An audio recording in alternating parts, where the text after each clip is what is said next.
اس خوبصورت کلام کو دیکھیں جو یرمیہ باب 51 آیت 50 میں لکھا ہے۔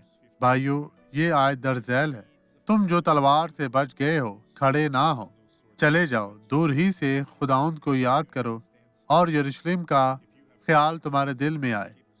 میرے بھائیو، نیا یروشلم، وہ جہاں ہم رہنے والے ہیں، یہ حتمی ہے۔ خدا نے ہمیں چنا ہے۔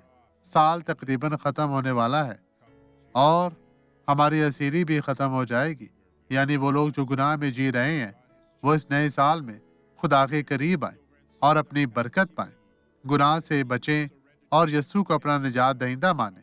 آئیں اب دعا کرے۔ باپ، میں تیرا دل سے شکر گزار ہوں جو تو ہمیشہ ہماری دعاؤں، مناجات و التجاؤں کو سنتا اور قبول کرتا ہے۔ میں ان تمام لوگوں کے لیے خداوند دعا گو ہوں، میں چاہتا ہوں ان تمام لوگوں کے لیے نیا آنے والا سال مبارک ہو یسوع کے نام میں۔ اور آپ کہے خداوند تیرا شکر، تیری تعریف ہو، میں ایمان رکھتا ہوں